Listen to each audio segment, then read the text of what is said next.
Buzz is one of the best brawlers to release in a while, and I'm absolutely terrible with him. Let's break down everything about Buzz today in this video. What's going on, Jam Fam, and welcome back to the gaming station. Yes, today we're talking about Buzz, since most people are starting to unlock him or will have the ability to unlock him from a box if they get lucky enough. Like I said in the intro, I'm not too good with Buzz. It was a bit of a struggle for me just to get him to 500. Anyone who caught the Buzz pushing stream saw how bad that was going for me and would tell you the same thing. Towards the end of the push, I did get a lot better with him and I did feel a lot more comfortable with him, but today I just want to talk about my experience pushing him and what you can expect when you're playing as him. And we're going to start by breaking down the basics of his kit. HP, attack, and super.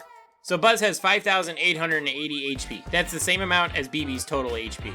So that means Buzz is on the higher side of HP, but he falls just short of tank levels of health.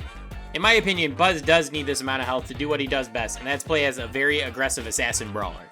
However, even though you have this amount of health, you shouldn't be diving into 3-on-1 situations unless you can get multiple stuns off, because if you dive into a 3-on-1 situation and you don't get stuns off, you will die very easily because you'll just get bursted down by all three opponents.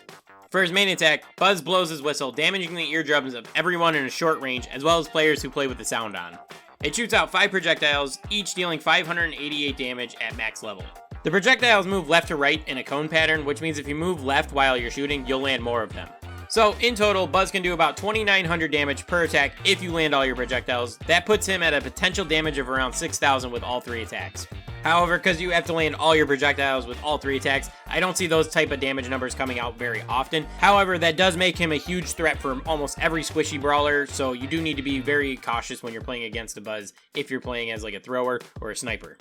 Buzz's super is what makes his entire kit come together, and it makes him one of the best brawlers in the game right now, in my opinion. He throws his life preserver out, and if it hits a wall or an enemy brawler, he pulls himself to that spot.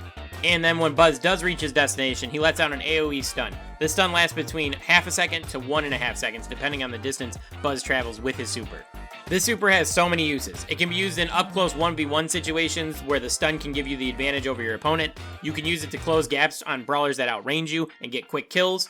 Or you can use it to reposition yourself on the map whenever you need to move up or fall back quickly. This super, along with Buzz's high HP and damage, make him a nightmare for some brawlers to deal with, and it makes him the best assassin we have by far. Mortis and Edgar are fun, but they can't hold a candle to Buzz in my opinion. Once Buzz gets his first super, it's very easy for him to get a kill and can potentially snowball into an entire team wipe if the enemy's grouped up enough. Trait, gadgets, and star powers. So traits are a new thing added to the game. Some of the tanks got one, and Buzz has one here. Buzz's trait allows him to auto-charge his super when an enemy brawler is within a certain range. This range is marked on the map by a dotted line around you, and it takes about 10 seconds to charge your super if one enemy is in it, and it charges faster if more than one enemy is in it. I would say early in a match is the best time to take advantage of this, as you can just hold your lane but be close enough to charge up your super easily, and then like I said earlier, once Buzz gets his first super, it's very easy for him to snowball into an entire team wipe if you play him right. Buzz's gadget is called Reserve Buoy. It instantly charges his super, but using the super from his gadget does not give Buzz a stun like he would with his normal super. One thing to be aware of with this gadget is that if you die with it active and you didn't use the super from it, you lose the gadget charge, you lose your super, and you respawn with 0 super charge. This gadget's okay, but it's not the best in my opinion. It can be used to pull yourself to a low-risk enemy that you don't need the stun to kill, like Barley for example. It does have a lot of uses in Brawl Ball. For example, it allows you to dribble the ball, or you can instantly load up a super kick if you need to score a goal from a longer distance. Personally, I found myself forgetting about the gadget a lot early on, as I didn't really know the best situations when I wanted to use it to pull myself up the map or go after certain brawlers. As I got more comfortable with Buzz, I did learn what situations you want to use it in, and I use it a lot more often. I just think there was a bit of a learning curve for me personally. I don't know if you guys are going to experience that as well, but that's just my experience. Okay, now we're going to go over Buzz's star powers. His first star power is Tougher Torpedo. It increases the minimum duration of the stun from Buzz's super by half a second. So that means the minimum time a brawler will be stunned from being hit by Buzz's super is 1 second. Buzz's second star power, which hasn't been released yet, is called Eyes Sharp. It increases the area of Buzz's supercharging trait by 30%. In my opinion, both of these star powers are really good. Tougher Torpedo is definitely going to be a lot better at winning one-on-one situations, so I could see it being used a lot in Showdown and maybe Siege. However, I think in most 3v3 modes, people are going to prefer Eyes Sharp because of how much it increases Buzz's supercharging trait. It will make it easier for Buzz to passively charge his super. And like I said earlier, getting Buzz's super early in a match is very important because it allows you to get a lot of kills very quickly and possibly whole team wipes. Good and bad brawler matchups. Alright, now let's go over what matchups I liked having for Buzz and which ones I didn't think were very favorable. By far, the easiest brawlers for me to take out when I was playing Buzz were throwers. He doesn't need the stun from his super to get the upper hand in the fight, so he can just use his gadget to jump on them and take them out very quickly.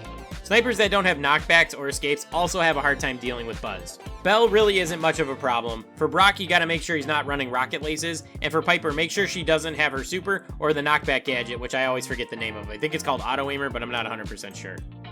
Other brawlers that Buzz handled very well were Mortis and Edgar. Edgar doesn't have the HP to go toe-to-toe with Buzz, and Mortis doesn't have the DPS for it. If Mortis has his super and can hit you and a teammate and heal himself back up, he can be a bit of a problem, but other than that, he just gets bodied by Buzz. As for Buzz's bad matchups, honestly, there isn't a ton. When you consider Buzz's DPS, HP, and his ability to stun brawlers, he should win most 1v1s. The first set of brawlers that come to mind when thinking about bad matchups for Buzz are tanks. Tanks can survive 3 shots from Buzz, and they deal just as much damage when up close to him. So if you're playing Buzz, don't dive on tanks unless they're already pre-damaged or you have team help behind you. Otherwise, it's not going to end very well for you.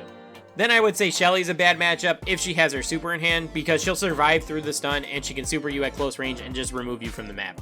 Colt and Rico also gave me a hard time pretty often because they deal good damage and they outranged me. They would pre-damage me from afar, and if I pulled myself up to them, they would DPS me down before I could unload all my shots on them. You can handle them if you're full HP and you can manage to get the stun off on them, but if you're pre-damaged, don't bother diving in until you heal up. Gale is also a pain for Buzz to deal with, as his freezing snow star power makes it hard for you to approach him, and if you dive in on him with your super, he can just push you off with his super. But honestly, that's all the brawlers that really come to mind when thinking of bad matchups for Buzz. And of course, Buzz has the tools in his kit to play around these brawlers if you're good enough with him. If you wait for any brawler to take a decent amount of damage and you have your super in hand, you can just jump on them and kill them before the stun even wears off. For Buzz, it's really just about knowing how to play around your counters as opposed to playing into them. Best and worst game modes.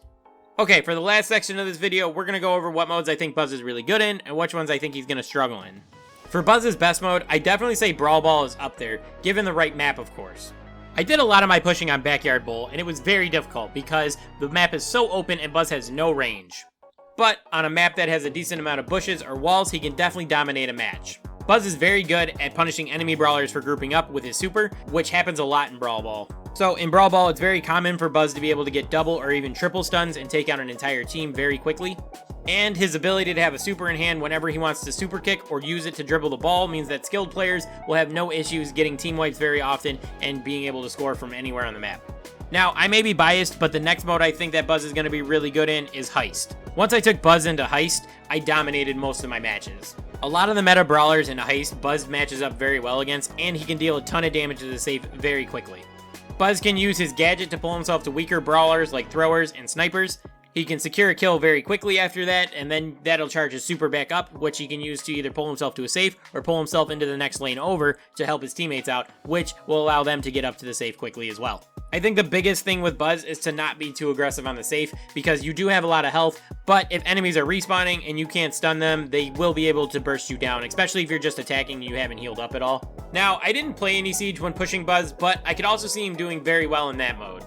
He can use his gadget at the very beginning of the match to move up the map quickly and grab the first bolt, which is a very important part of Siege. Also, as we said many times in this video now, Buzz is really good in 1v1 situations, so it's really easy for him to just hold his lane and collect bolts.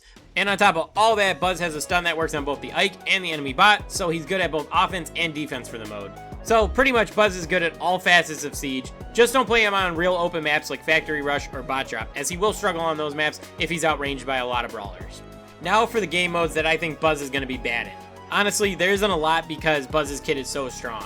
Bounty is probably the worst for him since he will be outranged by most of the brawlers. He can work for sure, but I think that most of the time you're just going to be hiding in a bush and waiting for your super to charge, so you can get a quick kill here and there, but honestly, I think that you're better off just taking a more ranged brawler for the mode. Honestly, I think the biggest thing for Buzz is to make sure you're looking at the map before you take him into the mode. Make sure you're playing him on maps that have bushes and walls, that way you can take cover and you can try to passively charge your super without being out in the open. Because on real open maps where there's a lot of long range brawlers, Buzz is just a sitting duck if he doesn't have his super in hand. And yes, you can use your gadget to pull yourself to those brawlers, but in a mode like Bounty, when you pull yourself out of position like that, you're going to get bursted down by all 3 enemy teammates. So if you're really trying to push Buzz, make sure you check the maps before you just blindly jump into the mode. Or just team in Showdown, because that's how most people push trophies nowadays anyway. So my final thoughts on Buzz are that he's a really fun brawler, and he's a bit too strong right now. He has more HP than most brawlers, being just below tank HP range. He also has more damage and mobility than most. Then you factor in the stun from his super, which allows him to win almost every 1v1 matchup and can stun multiple brawlers if they're grouped up. It makes his kit very well rounded and he has very little weaknesses when you play him right. I honestly wouldn't want to see his HP be nerfed since that's the biggest issue with a lot of the assassins we have, like Edgar for example. Low HP assassins don't do well in 3v3 mode since more often than not they're gonna die when they go in for a kill. I don't want to see Buzz end up like Leon and Edgar where he's just for showdown mains. I think if they nerfed his damage a little bit and then maybe took a look at the AoE stun from his super, that would help balance him out a little bit. But let me know what you think about Buzz if you unlocked him. And if you haven't unlocked him, let me know what you think about when you have to play against him. Also, if you have anything to add to this Buzz conversation, whether that be tips for playing him or correcting anything I was wrong about in this video, comment that down below as well. But that's going to do it for this video. I want to thank everyone for watching, and I'll catch you guys in the next one. Peace.